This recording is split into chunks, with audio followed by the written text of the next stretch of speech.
Okay, let's see.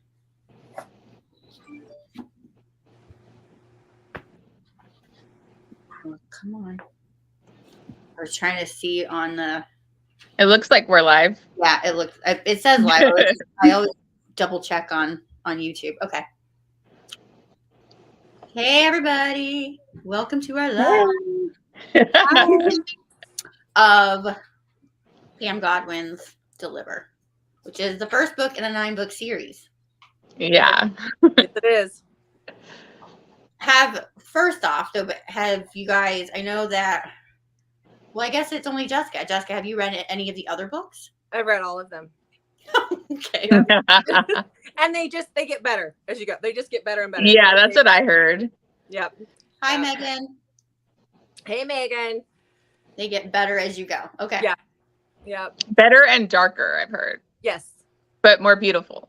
Yes. I don't know what yes. I mean, they just get better. Like the first one, Yeah. I love Deliver. I mean, I like Deliver, Mhm. but it just like the second one is like, oh yeah, that's why I already got it on Audible because I think it was free to listen to on Audible. So I was like, that's next month. I'm listening to that because I can't wait to read that one. And I've heard that one's way better too. I was having to wait for them to come out. Like when I started reading them, they weren't. I think the first 3 or 4 were out, and then I was having to wait for Pam to release them in order to watch them or to read them. So, yeah. Do you own them, Jessica, or do you have like the bind up where they have like the 3-in-1 kind of thing? I had them individually, and then I was like, "Oh no, I want the bind ups because they're so pretty." And I got rid of all of them, and now I have the bind ups. But I kind of wish I had them individually too. But that's a lot of room on my shelf. Yeah, that's a lot. Yeah, yeah. So yeah. Okay. So do we want to talk about what we thought?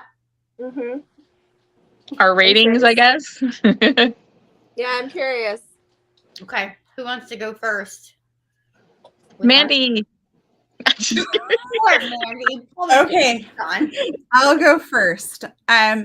So when I first started it, Jessica was gone, and I actually sent her Marco Polo, and I'm like, what the heck? This is so just like, I don't like a lot of like really, I don't know, not dark, but the abuse. I don't like that kind of situation. And it reminded me a lot of Dark Notes, where I started Dark Notes and I told Jessica, I'm like, I don't want to read this. No, this is like too much. And she's like, no, just keep reading. Just keep reading.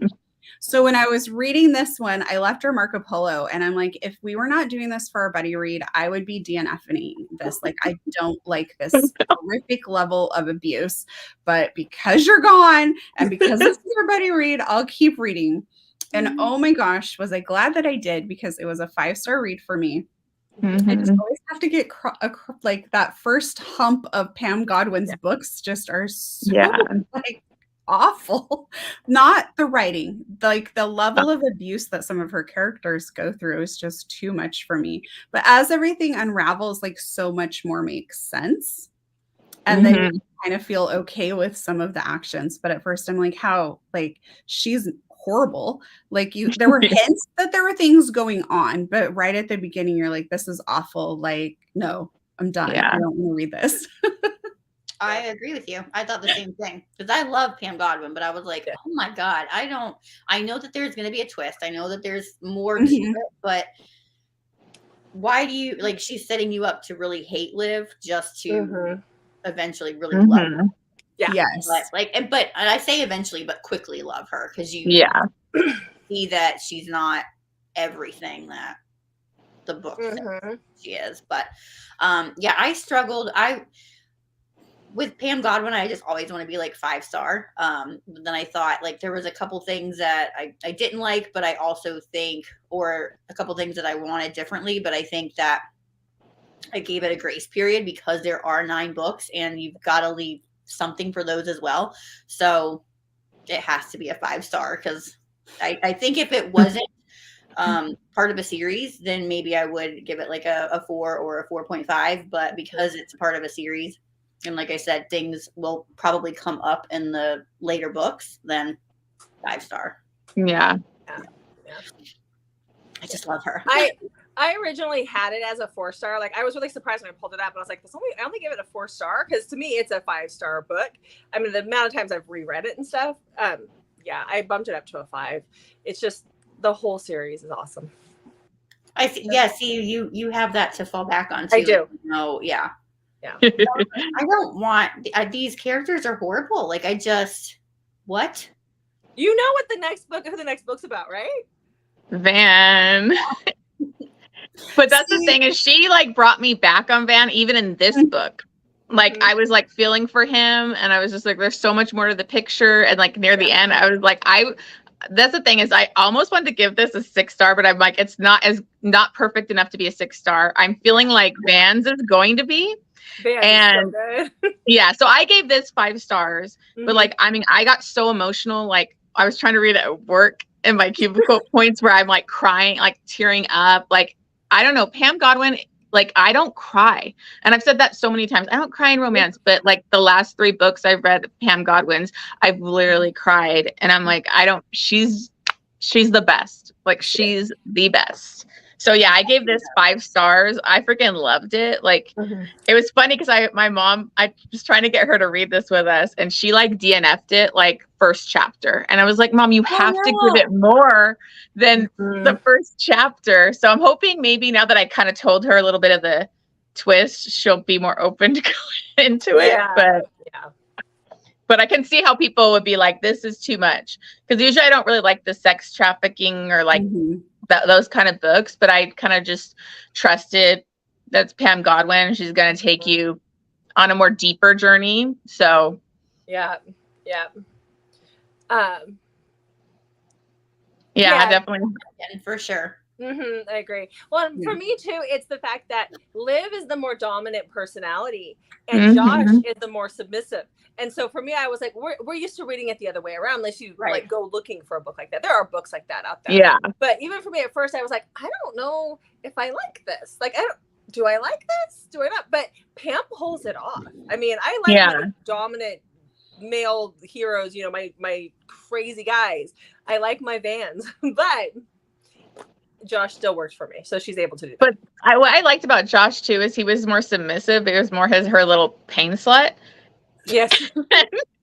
And like I love that he was just so strong and mature, like he could handle the things and he saw deeper into her. And so it was like even though he could be submissive, he was very dominant in this, like his intelligence, his maturity, like how he could like reach through to her like when nobody else could get there. Like I don't know. And he was like seeing past her walls. Like I really loved his character. He was so much more mature than you would expect for like that character.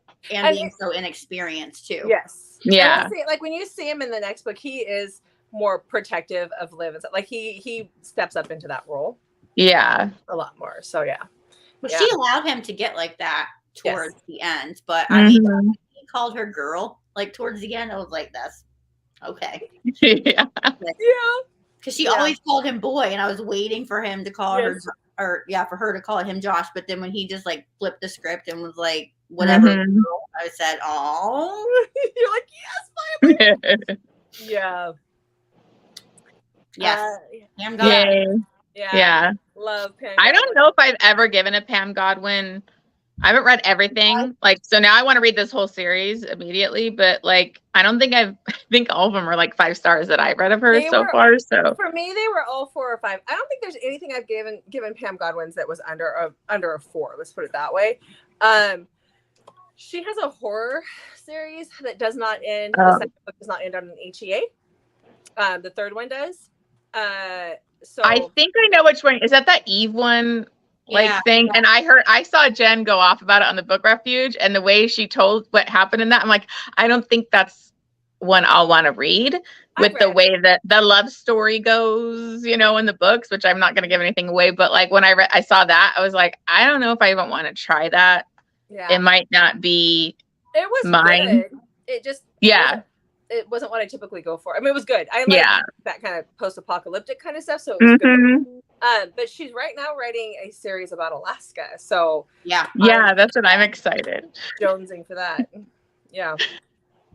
I'm excited for Camilla's book too. Because because she's badass. Like, and I've heard she's like super badass. I think in her book she goes like has them sell her as into a sex trafficking thing, and then she tries to work it from within. And I'm just like, oh, she's badass. Like, I love her character. Because once you start getting now further into them, it's really into this. Like, we get into the sex trafficking, right? Yeah. And there's people being introduced. There's one of them is MM or MF. I don't know if it's MFM or MMF. I can't remember, but yeah, where she's like in the prison with them, kind of a thing. Oh wow. I can't wait. God, I'm so excited for Vanquish. Like, I wanted to go into it like right away, but I'm like, okay, I'm just gonna put out my TBR for October.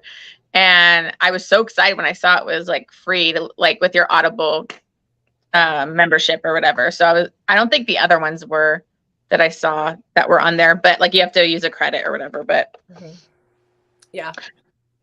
What did you guys think of Van? I mean, obviously you're supposed to hate him.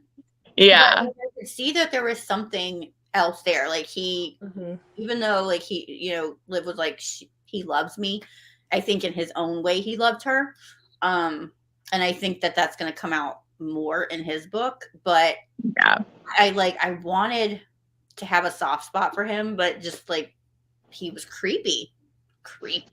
The dolls, mannequins, and the pulling of the hair, and then how that came about, and I was like, I know.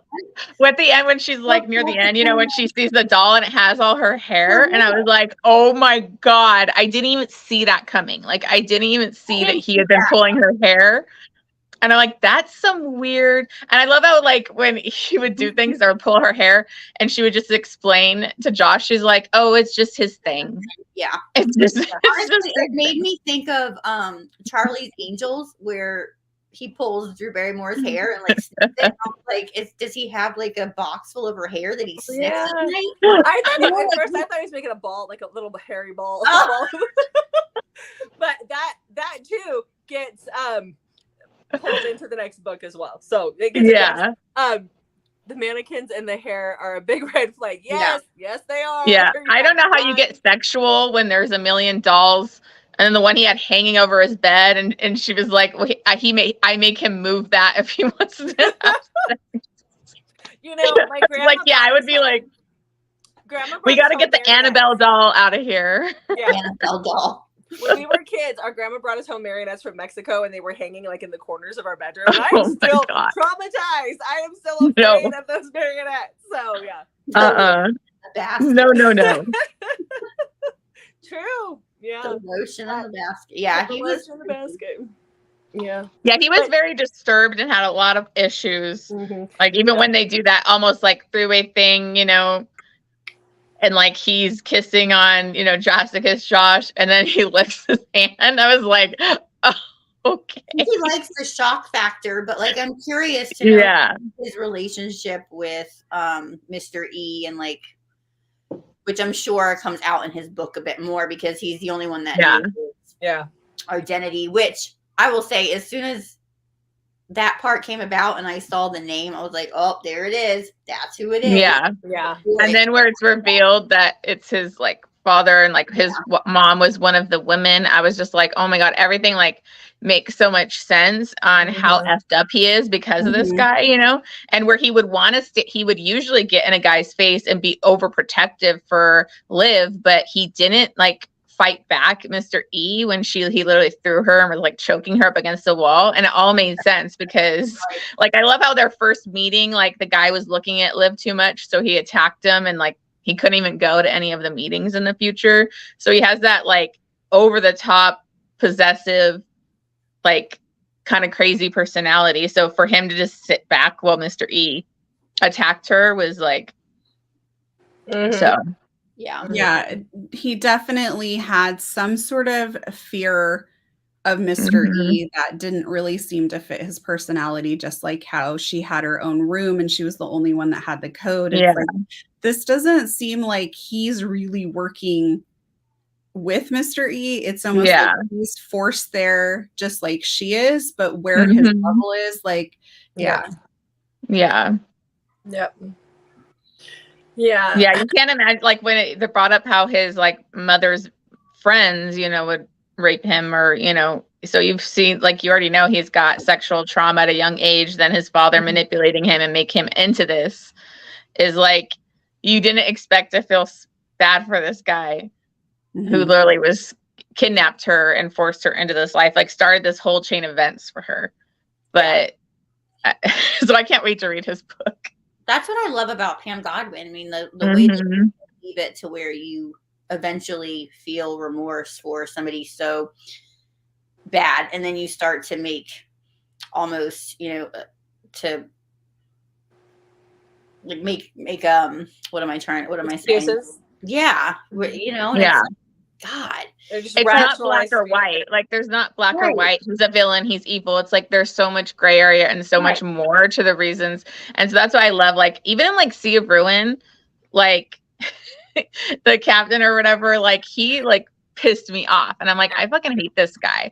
But then she turns it and makes you like, she just always, like, even like the villains or somebody who you think is like you should hate or whatever, she'll make it where you fall for them or something. I don't know. I don't know. That's really hard to do as an author. So it's like she has such skill to do that and to lay the groundwork perfectly, probably throughout the whole series. That's like a lot of work and pre-planning. She has her One Is a Promise trilogy, the Promise trilogy, that, it's triangle, love triangle. I loathe a love triangle. Yeah. But Pam, like, it's just her writing. She made me love a love triangle for this. And you should read that. Like, if you're gonna read the whole series for this one, because I heard the characters from that, right? Like, that comes into play here.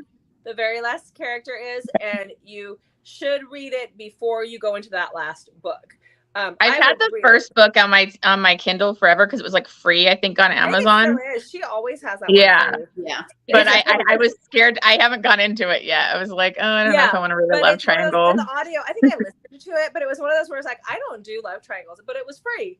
And so I'm like, and I love Pam Godwin, and she just, she hit it out of the park. She just, and there's even like in another book that I'm not gonna tell you which one it is because it is in the series. There's someone that you trust. Like, you're like, oh yeah, he's old. We're gonna trust him. Oh no. No spoilers. No spoilers. She has this way of turning villains into heroes, and like turning heroes of like people you think that you can trust into villains, and you're like, what? I don't get it. Oh, that's sad. I don't want to. Just keep reading. So yeah.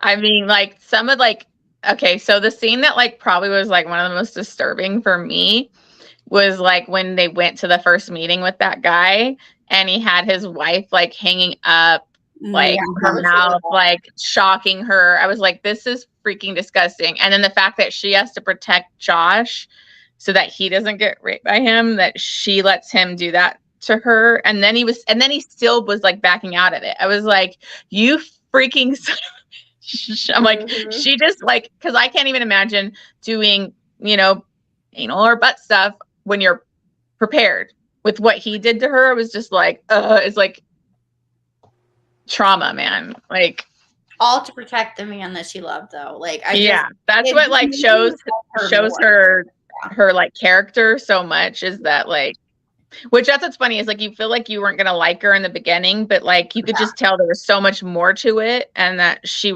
had to put up this facade, like her mask, to try and hide her emotions from like what she was doing to him. I mean, but look what she orchestrated that whole thing. She said saying that the slaves were dead, and then all of a sudden it comes out what she's done, and I was like, wow. I mean, I was like, hooray for you. I fucking love you.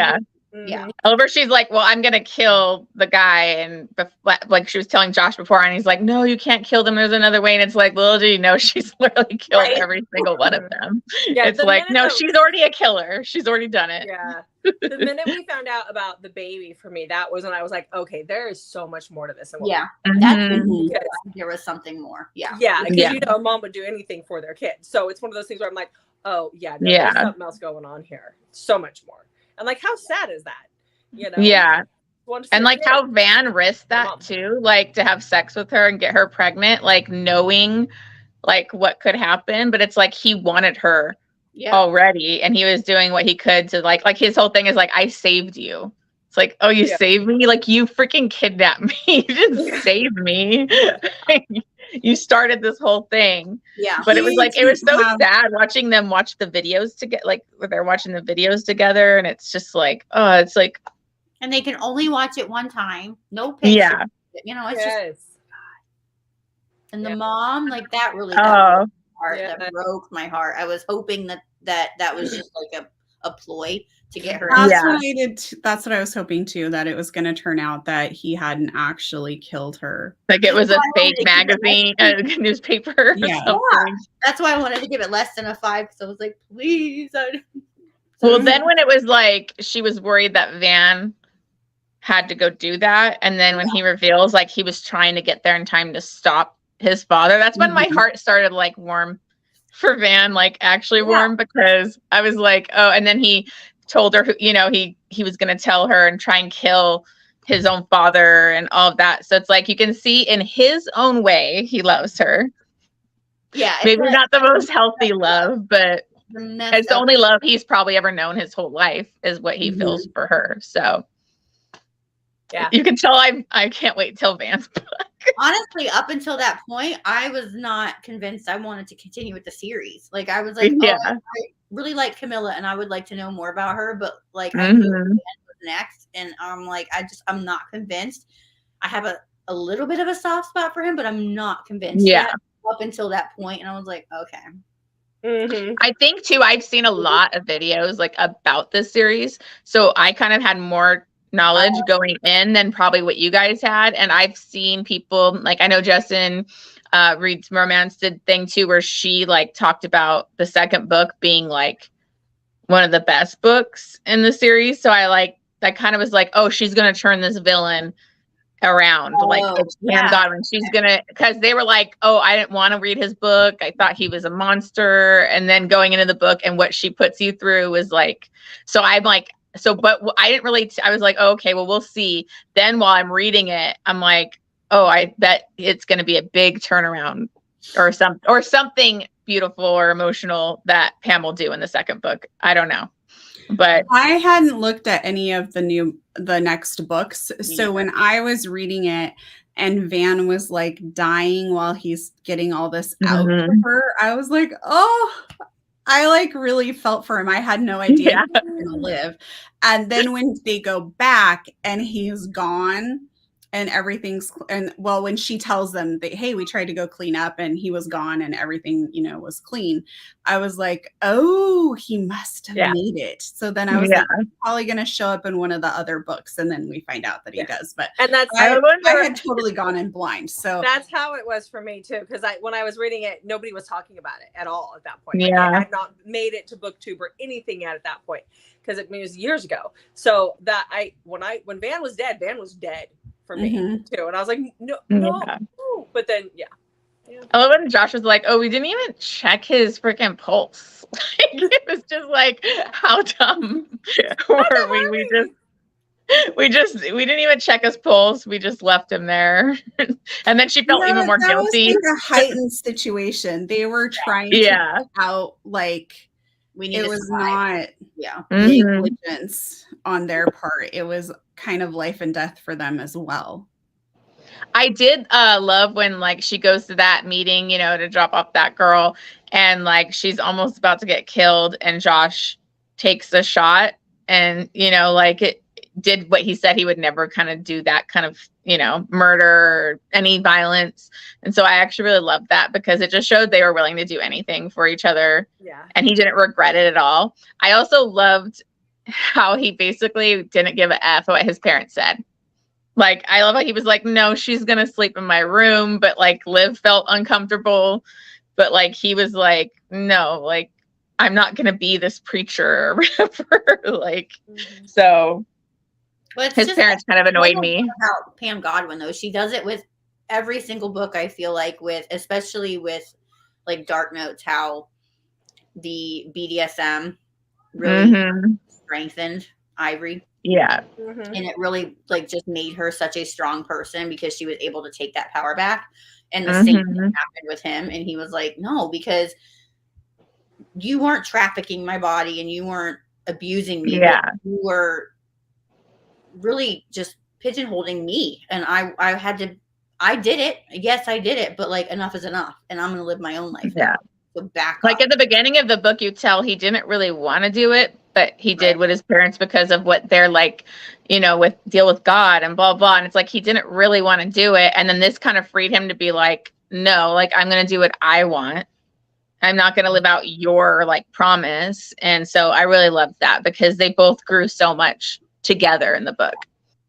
In such a short amount of time.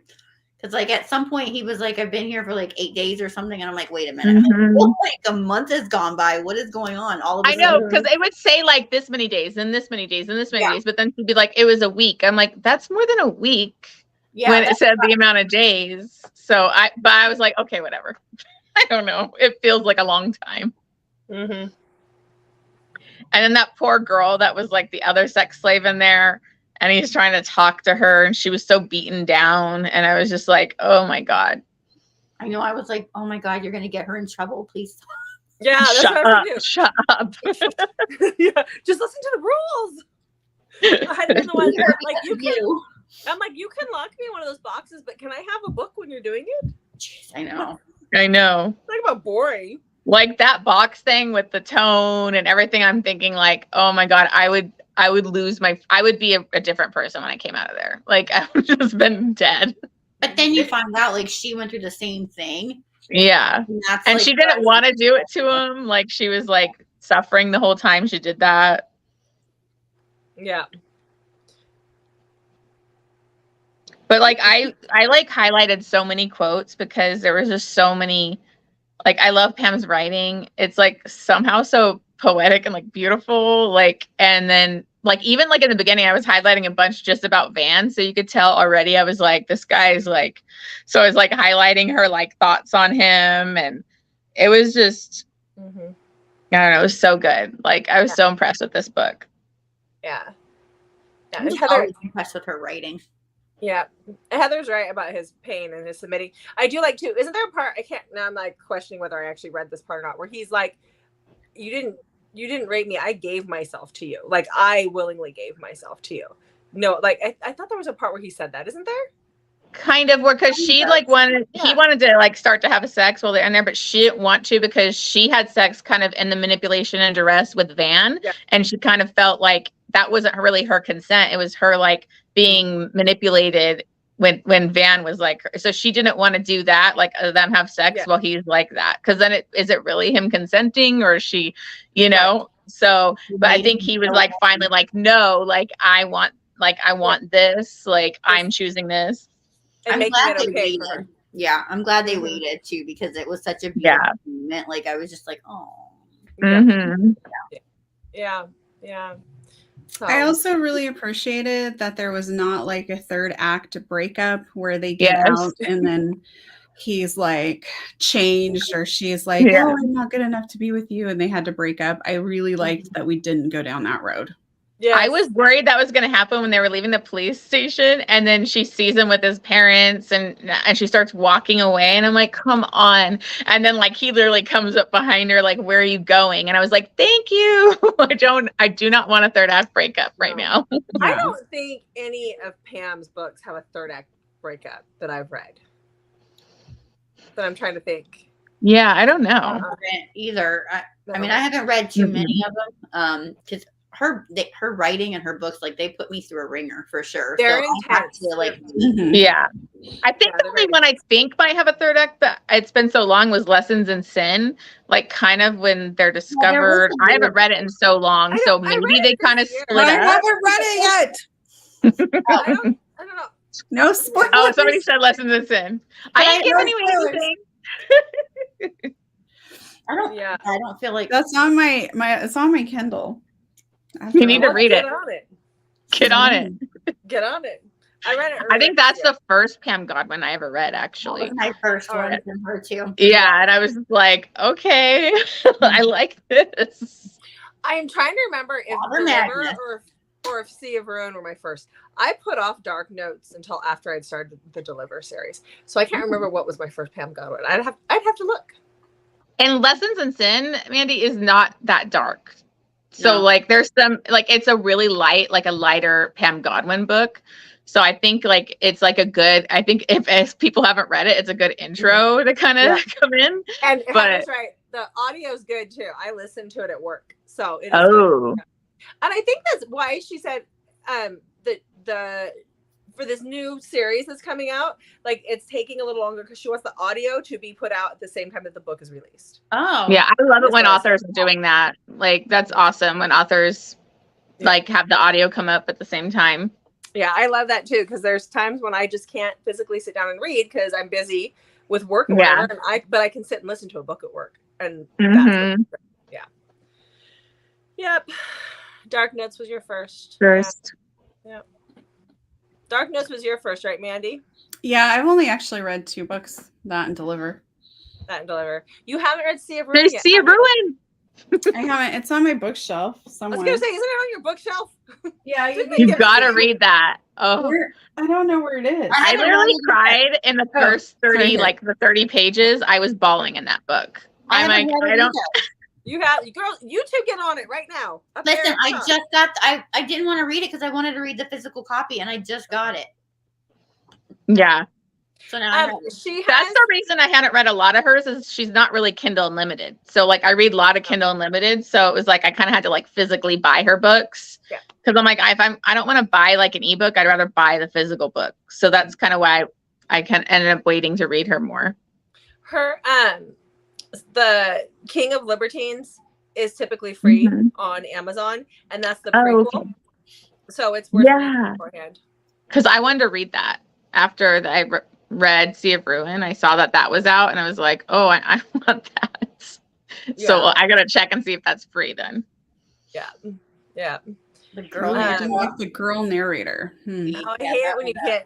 Yeah, I know. I listened to a book last night where the guy narrator like did not take a breath in between his sentences, and it was like one like run-on sentence. Especially when you're listening to it at 3 times speed. I was like, "Oh my, 3 times speed!"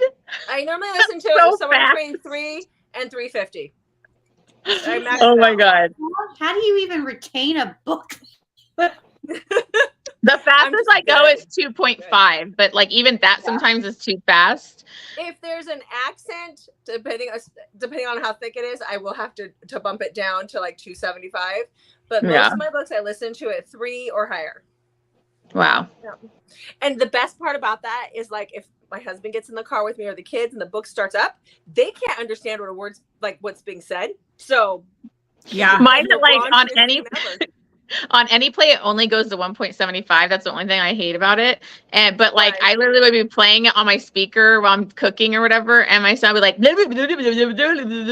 I'm like you can't understand this. I'm like, this isn't even as fast as I listen. It reminds me of my grandma when she's like, I can't understand that music that you are listening to, and I'm like, really? I don't even know what they're saying. Yeah.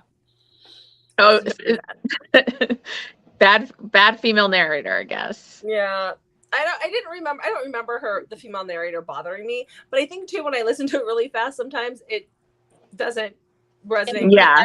Yeah, I agree. It takes away their kind of flow sometimes, because sometimes when they have a weird flow, it's like, like I had to stop listening to Stacey Reed's like one series that she had of like audiobooks because this one female narrator made me want to kill myself. She was like breathy and like, and it was like sped up, and it was still like, I honestly like gave a book that was probably like a 4-star. I gave it like a 3-star because I hated it so much. And then I saw she was a narrator again on the next book, and I'm like, nope. I'm going to have to physically read it. Yeah. See, Megan talking about this. Okay, so her voice was just annoying. And then for like, when you picture the person, like if the voice is annoying, then you're going to picture the heroine annoying, right? Yeah. So I was trying to listen to Mia Finelli's Mafia series, right? Mm-hmm. And I was like, oh, there's audio when I went to go read it. I was so excited there was audio. Well, I don't know if you guys have listened to it, but the male narrator has an Italian accent. It's an Italian guy, but he sounds like Luigi from Mario Kart. And I was like, no. So get a sexy Italian. Yeah, it wasn't dark and it was really high pitched Italian, and it was like, oh, this is not like I cannot picture Luigi. He is not a book hero for me. Thank you. So No. I'd listen to her chapters and read the chapters he was doing. So it was really hard, really hard. Well, Heather, I'm now going to go listen to our YouTube videos and see what I sound like on high speed. I always watch YouTube on at least 1.75. I always rewatch our videos, like mine and Mandy's, on 2 because I already know what we're saying, but I want to make sure that there's no like major issues after they've been posted, and so I watch it 2 times.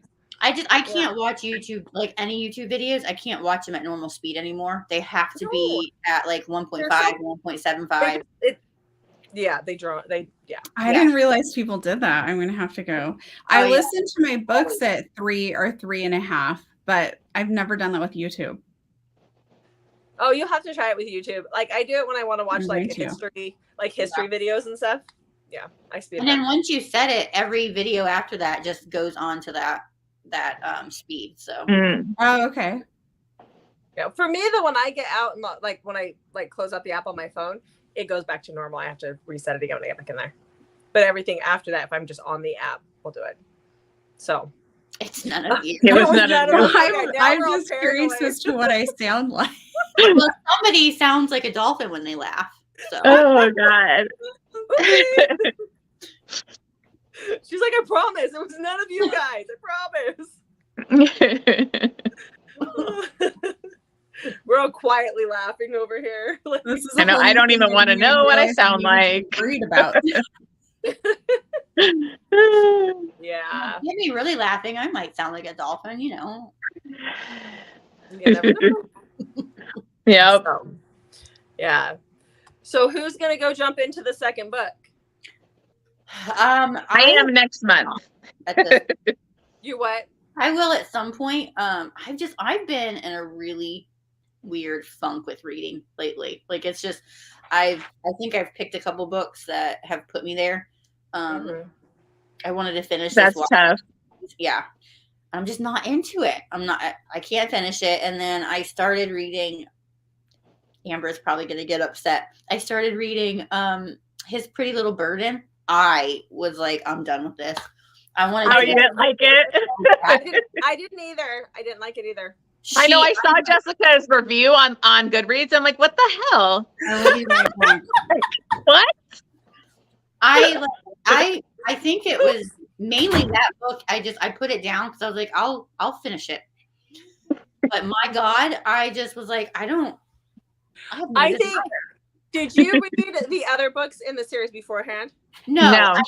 I told her she needed to start from the beginning, but I specifically wanted to read this one because I was reading it for a video that I want to do later on. Yeah.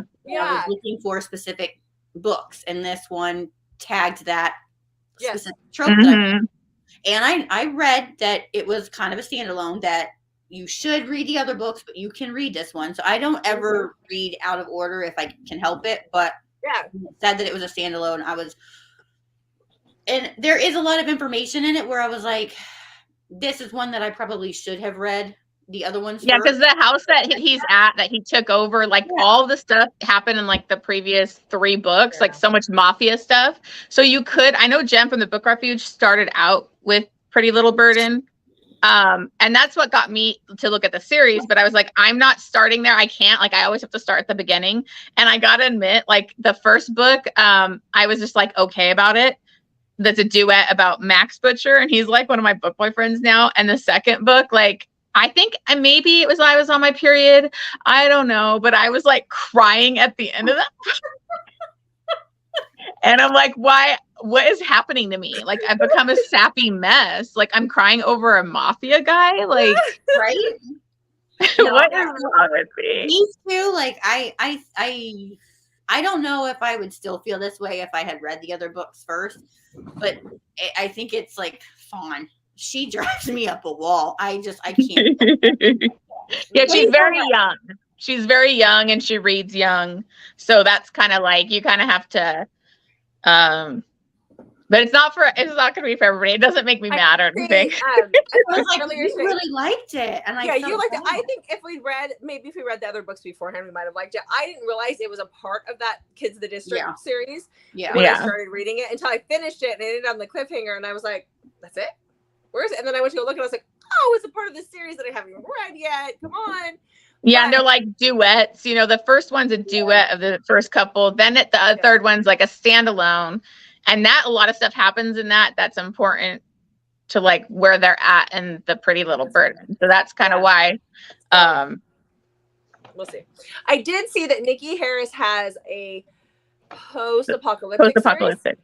Yeah. I want to read that. I just saw that this morning and I was like, oh. Yeah, she's been posting like all the time about it. And I'm like, I want to be like on her arc team. I'm like, how do you get her arc? Yeah, it's coming up. I'm like, I don't even know where she does arcs or what, but like, I'm like, I want on that because, and then she posted something where she's kind of writing a novella under like this she called it like black, there's going to be a black line. She almost did under a different name because it's totally different than her usual stuff, but she's just doing like a black line underneath the title or something. So it'll be like more novella, insta love, like kind of craziness. And so I'm definitely interested in that too. Yeah. You know, we're going to forgive you. Like you have to forgive us for not liking that one because we forgive you for not liking Haunting Adeline. I totally forgive you guys. I totally forgive you. I have to read Haunting Adeline. Yeah, I'm with Heather. Heather's going to start reading it soon, and it's October, so Haunting Adeline. It's time for Haunting Adeline. Yeah. Hunting Adeline was like my undoing. That was hard to read. Very hard. And even she says at the beginning, if you think it's a love story, it's not. These two are not going to be together for most of the book. And she was right. But God Almighty, to get to that point, and so then good. The way that he helped her. Yeah. And then Sibby. We just Sibby. Sibby makes the book. Freaking love her. That's what I did order. I ordered it because I want to read it. Satan's Affair. Oh, I did read it. Finally. It was awesome. I mean, I'm dying for like the full length of her book. I'm like, hurry.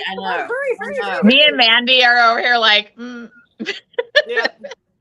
Mandy knows I like him psychotic. I just love Sibby. I do too. So, but like, I just think Zayd is so mid. Like, well, maybe you will. I mean, I don't think that you would maybe necessarily have to read the Cat and Mouse duet to read Sibby's book when it comes out. I mean, you might understand a little bit more if you read it, but I think you would really. I think as long as you read Satan's Affair, I don't think you need to read The Haunting or Hunting Adeline. I honestly don't know if I'll ever read another one of her books. I think you would really enjoy Sibby though, because she's got some mental issues, but she makes me laugh. I laughed so hard. She made the book. She really did for me too. Yep. It's #1 on Heather's for her October TBR, which is perfect.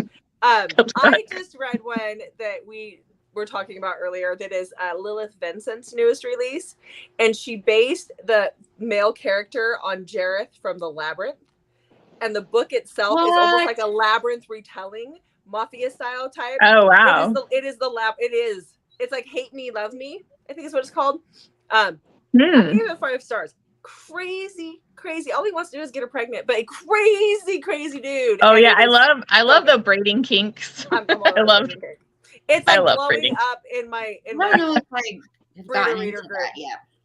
But it is so like with it being October coming around the corner, right? And just that labyrinth thing, it was creepy. And if like he has a labyrinth he puts her through and stuff. It was so awesome. Yeah. So yeah.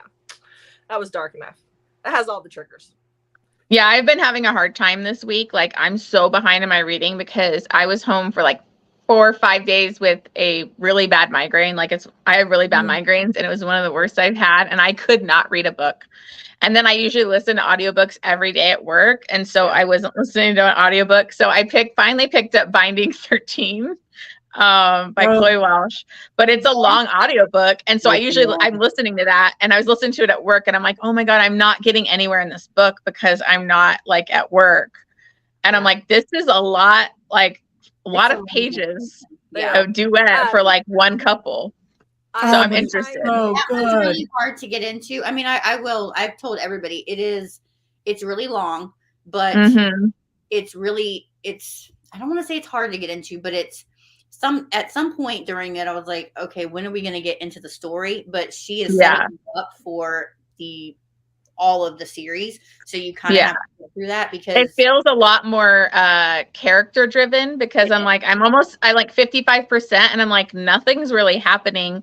So now I see why it's like two big books, because I'm like, and then I heard there's like no spice between them at all in the 2 books, and I'm like, oh, okay.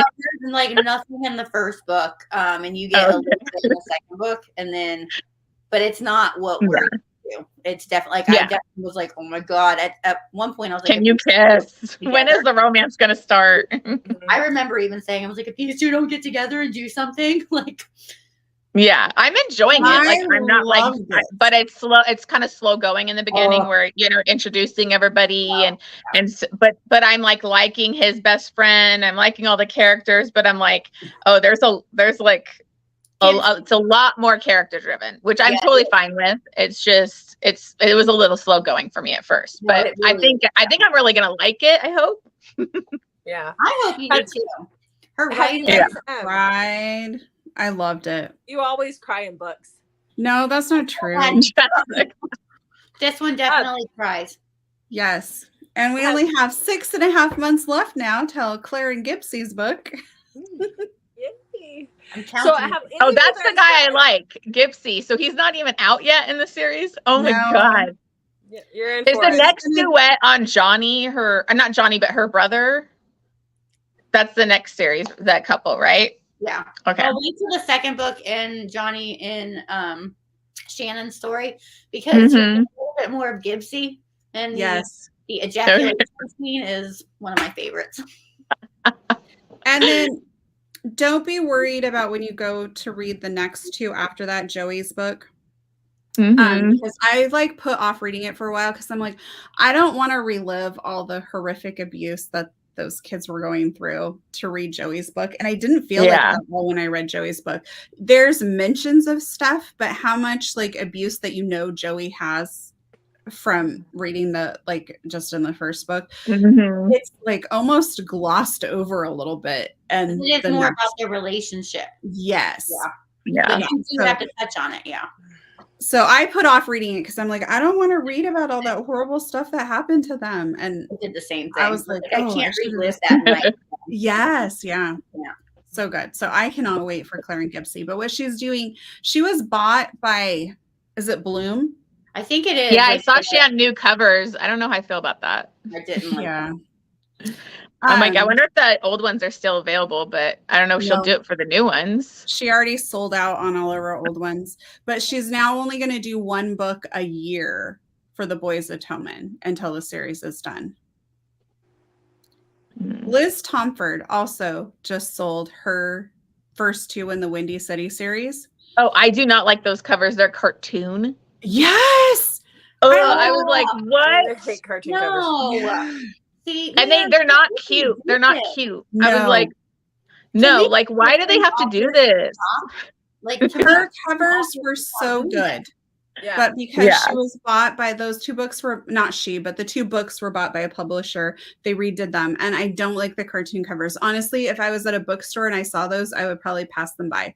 So would I. Yeah, I would never read it because I don't read cartoon covers most of the time. And it's like, those are such top-notch romances that you're going to lose an audience now. Yes. People are all like, oh, cartoon cover, like cartoon covers are the thing right now, but that I avoid them like the plague. Not these 2. Walk away. I seriously want to petition authors and publishers to stop. Yes. Yeah. Yes. I don't understand why like we have to move to like even illustrated covers for like the like with Sophie's series. I don't like the illustrated thing, so I had to like search for the guy covers, and I'm like, I don't want a tiger illustration on the front. I want Dean. Like I want Dean on the front, and it's like I don't understand why we have to do that. But Sophie Lark's covers are way better than the 2 Liz Tomford. And I'm sure somebody put a lot of work into it, and I respect that. I don't care for them. And like how they drew, oh gosh, what's her name? In the first book, what was her name? I can't think of it. In Kingmakers or the Brutal Birthright? No, Mile High. Sorry, I was back to Liz Mile Tomford. High, okay. Oh yeah, I know what you're talking about. Okay. Yes, they drew her like, they talk about her being a curvy girl, but the way that they drew her on the front cover, I was like, that's not how. That's more than a curvy girl. Like it was kind of like, that's not a luscious, curvy girl body. It just looked weird. And I'm like, that's not what I was envisioning. And now you've like ruined my what I'm envisioning. It totally takes away from how good those two stories are. Fantastic. And I can't wait for the third book to come out. And I'm just like, oh, why would you do that? It just makes those books look like they're going to be more rom-com-y, and they're not rom-com-y books. Yeah, no, there's serious stuff going on. And it's like, what's wrong with the regular covers though? I thought they were gorgeous covers with the plain. Because she was picked up by a publisher, so when the publisher picks them up, they have to do a new cover. But don't butcher. I mean, come on. What is with these? And I don't get it. Like, it's a new thing now where we have to make everything discreet. I'm like, we don't need discreet or cartoon covers. We don't need it. I'm embarrassed by anything that I read. If I am, then I should be reading it. No. I'm sorry. Well, and 90% of what I read, or 99% of what I read, is on my Kindle anyway, so nobody's seeing the cover of the book. Yeah. So what you friggin' do? I agree with Megan. The indie covers are always better. I don't care if it has half of a dude's body on there. I am not embarrassed. If you're embarrassed by it, don't read it. Like Laura Pavlov's Frayed. I like this cover with the flowers. This is fine. Yeah, that's fine. Why can't we do something like just the cartoon covers? I just don't get it. That's killing me. Well, and I feel like it's a lot of false advertising too for books, because people are going to expect a rom-com-y cutesy thing when they pick up a cartoon cover, and that's not what they're getting. I've seen that a lot where it's like almost darker stuff and they've got a cute cartoon cover, and it's like, that's not what people are expecting when they pick up a cartoon cover. It's like a darker, smutty romance. They're like, it's not. So I'm totally irritated by it. I get, like, when Sophie sent out the letter about like it was a lot of their time that they did this all on their own, and so getting picked up by Bloom, and that's going to take a lot of pressure off of them, and they can focus on what they need to focus on. So I get that. I just prefer the other ones. Yeah. And so I get it. I loved the way they had like the original covers. Like I just. Like, even like the us and him and us, like they had like the men on the cover. Love it. It was like the close up of the body. I love that cover. And then it turned it to like all their hockey ones are like cartoon hockey player now. And I'm like, I don't want to buy that now. Yeah. Like, I won't buy it. Deliver a cartoon. Yes, exactly. And Heather, the comment you had before this about if you do discreet cover, I agree with that. I just don't want to say that out loud and make somebody mad. But yes, I agree with that. I mean, I'm ready to get out of the Sophie Lark's, though, when they redid hers, like the berries and stuff, it's definitely not giving off rom-com vibes. Yeah. I think, like, I do agree, like the male model, like that's fine. I don't need a discreet cover. I don't care. Yeah. But at least I don't feel like that's so misleading. When you look at some of these cartoon covers, though, where it's the cartoon characters on there, that makes it feel like it's going to be a much lighter rom-com-y, not a lot of depth read, and then you put that on these books that are more so. That's just, I don't know. I agree, Megan. I agree. Yeah. I mean, like, I agree with what you were saying with the Sophie Lark ones. Like, I definitely like the Kingmaker reel, like the bully that's behind Amber. Like, I like those better. I liked the Brutal Birthright ones. But I like the fact that what's on the cover of the illustrated ones tie into the story, and they're not cartoon stupid characters. Like, I just don't like that. Like, that turns me off. Yeah. Like it makes sense for the story. Yeah. Like, I'm saying, like, looking at Puck Shy, like this, I love this. This works. I don't have to have his body on here. This works. I mean, I wouldn't mind, because it helps me imagine what the guy looks like, unless I don't agree with the author. Yeah. But still, like, this works. But the cartoon covers. That's that's so true. I did not envision the guy on Brutal Prince as Callum at all. I'm like, he doesn't even look Irish, like, or like anything. I'm like, no, that's not what I'm seeing. No. See, that's why, but it messes me up. My illustrated covers, exactly what Heather said. Like, I didn't like the regular covers, because it didn't look like Callum to me. So I wanted the illustrated ones. But for the Kingmaker, those look better to me. I like how Nikki Sloan, I think, has it down. Like, this is the good girl from the Nashville neighborhood. Rat Boy has different things on it. It doesn't feel cartoony or cheesy. And you know what you're getting when you read it. And there's like, you can still form your own opinion about what people are going to look like. And you're not, I don't feel like she's misleading anybody with those covers. Birthday Girl is also a great cover. I don't like the one that just came out not too long ago. Oh yeah, I don't. Escape, get out of here. Yeah, it made it look way too rom-com-y, and I'm like, I felt. Listen, if I want to read a borderline angry about it because I'm like, people are not going to understand what a great book this is. For real. I'm telling you, if I want to read a rom-com, I will, but that's not what I'm reading. So I want my books to portray, like the cover needs to portray that. Yes. Give me dark. I like the dark. Yeah. Like the reason, part of the reason I had to have the men covers for Sophie's is because this is like one of my favorite male covers. And I'm like, I envision Raylan as him the whole time. And I'm like, this guy, oh my God. Anyways, he's like one of my favorite cover models. Just hold that up for the rest of our live here. Here we go, everybody. Just stare at him. The only let's pretend that he's here with me. The discretish covers that I have a hard time with are the ones that have snakes on the outside. I've noticed a lot of the dark authors doing that recently. Like, put the snakes away. Please put the snakes away. Just put the snakes away. We can't do it. It doesn't have the male model on the cover, but it's definitely not misleading about what you're going to be reading. No, exactly. Mm-hmm. I just cannot look at it. Do we want to talk about what we're going to be reading for October? Oh, yes, we should. Because I'm excited. Bambi has it. I have it right here. So we have Kill Switch, Penelope Douglas, third book in the Devil's Night series. I am currently reading Hideaway, so I can get caught up. Have you guys read Corrupt and Hideaway? I have. Yes. I'm going to reread them in October. Okay. So have you read Kill Switch? No. Okay. And I'm glad I didn't. So I waited off for this, which I'm excited because talk about a villain getting their own book. And I've heard this is like the best one and you're like waiting for his story. So I'm very excited to read it. I've read it. I'm excited to reread it because I read it. It must have been 2 years ago. I just remember it being out in the apple orchard, listening to it while picking apples with the kids. And like, oh wow, that's a different. Wow, Jessica. You were with your kids and you were listening to it. I had earbuds in. That doesn't fit the environment. Oh, it didn't. It really didn't. And I remember it was a part where it was like a real creepy part, and I'm like, oh. Like, just really slowly, like, because I really was trying to focus, but it was so good that I couldn't stop listening to engage with the family. So that's just sad. But my boys would not let me get away with that.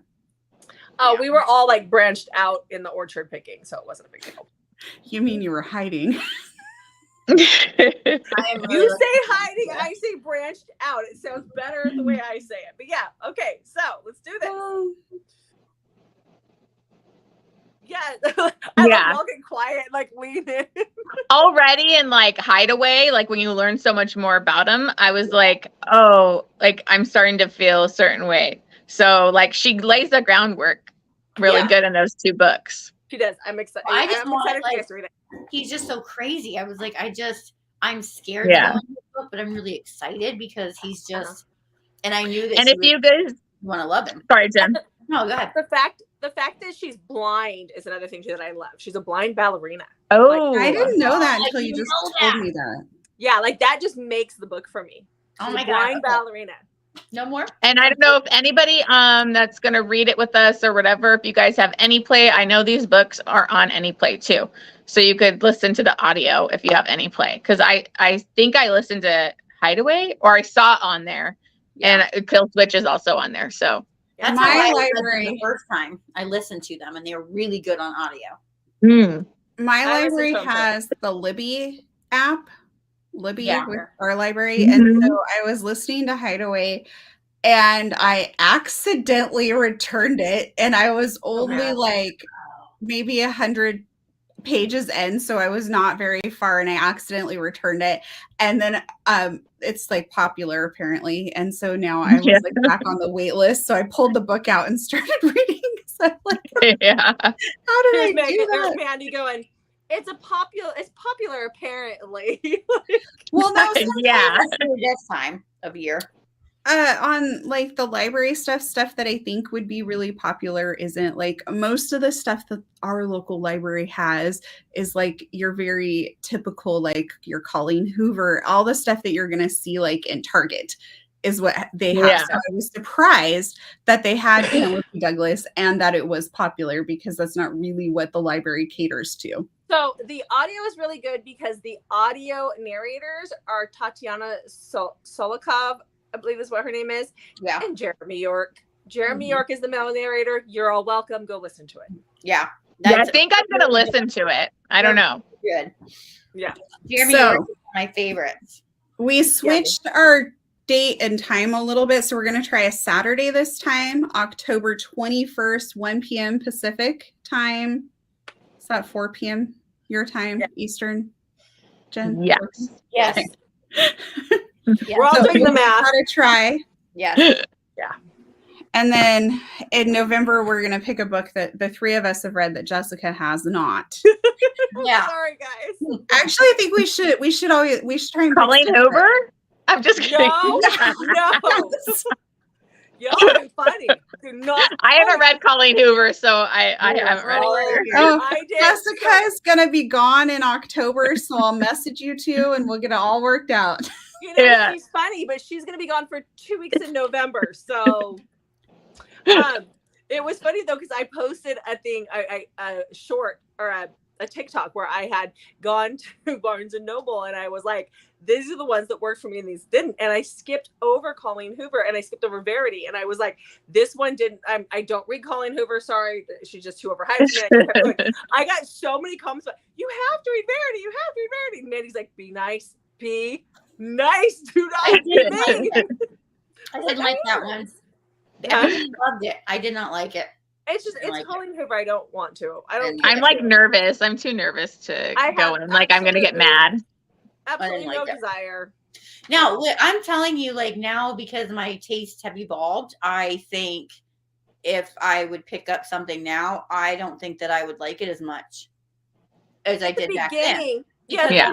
Starting off, and I've taken a turn for the dark. So she's good when you're first starting out. She's good when you got your training wheels on still and you haven't tipped your toes in the dark side yet. She's great for that, and that's a little bit of spice. Yes, just a little bit. If you don't know what you're missing, then go ahead for her because yeah, like Corrupt, I think was like my first dive into like starting to read darker romance was like Corrupt. Absolutely. I was like, I remember reading that a few years ago and I was like, oh, I like this, and then things changed for me and then I went way darker than that. So I started out reading dark. So I just went dark and then it's just been like the spiral.